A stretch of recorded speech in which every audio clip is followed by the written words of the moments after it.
Now, M.W.R. was busted for actions detrimental to stock car racing. All three cars, the 15, the 55, and the 56, penalized with 50 driver and owner points. These points penalties were assessed after Saturday night's race and will not impact the chase seating. Now, M.W.R. has also been fined $300,000. Vice President and General Manager Ty Norris has been suspended indefinitely, and all three crew chiefs are on probation until December 31st. NASCAR President Mike Helton spoke last night about the severe sanctions levied against Michael Waltrip Racing. Yeah, this naturally is a very significant reaction from NASCAR. As multiple car owners have become a very positive, integral part of our sport, also comes with it, though, responsibility from NASCAR and as well the car owners to maintain a fair and level playing field. The reaction from NASCAR is to Michael Waltrip Racing and every team in his organization, but the collection of all the information we collected from Saturday night led us to the team-wide reaction as opposed to an individual car. There's not conclusive evidence that the 15 spin was intentional. The most clear was the direction that the 55 driver was given and the confusion around it, and then the conversation following that occurrence. That's the most clear piece of what we found through looking at all of the detail that led us to make the conclusion. It's a message from the league or the sanctioning body say you can't do this. Every now and then it gets out of bounds and we have to bring it back in order to maintain credibility.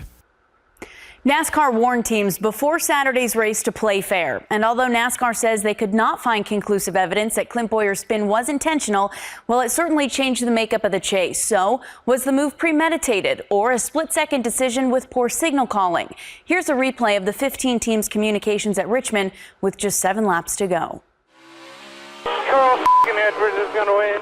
I don't know, man. Newman's closing on him. Right now they're tied for the last 5. You're clear by 2 on this 13. Pressure tires. 39 is going to win the race. Well, that kind of sucks.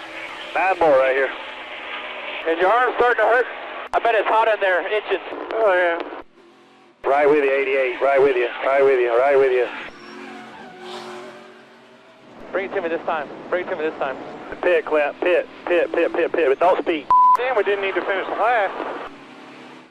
Mike Helton said, quote, "There's not conclusive evidence that the 15 spin was intentional," unquote.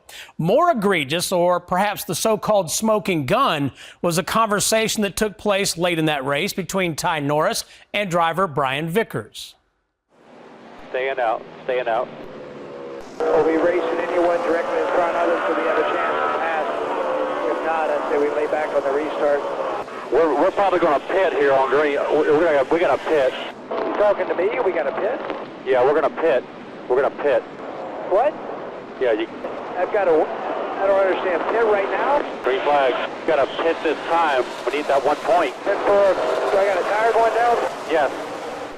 Guys, get a look at it. Get a look at it.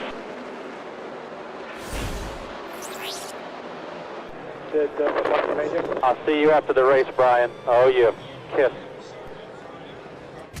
It's important to note here that the 50-point penalty will not affect Clint Bowyer in the chase seating. However, the 50-point penalty levied against Martin Truex Jr. dropped him from 12th to 17th in points, which allowed Ryan Newman to enter the chase. So the new point standings for the chase, which begins this weekend at Chicagoland Speedway, has Matt Kenseth out in front based on his series-leading 5 wins. Jimmy Johnson and Kyle Busch both scored 4 wins. They're 3 points behind Johnson. Bowyer, who failed to win in the regular season, well, he's 15 points behind in Kenseth in 8th. Here's Stewart-Haas Racing co-owner Tony Stewart's reaction after the penalty was issued. Quote, "NASCAR was put in a very difficult position Saturday night at Richmond, and we commend the sanctioning body for taking the time to do the necessary due diligence to ensure that the right call was made," unquote. Fox Sports Live spoke with Ryan. Here's what he had to say. Obviously, I was kind of furious, but in the end, I didn't know what was going to happen, what NASCAR was going to do, or even what I could do. I'm thankful for the decision that was made. I'm thankful, because it affected me in such a good way. That situation and the way everything unfolded changed everything.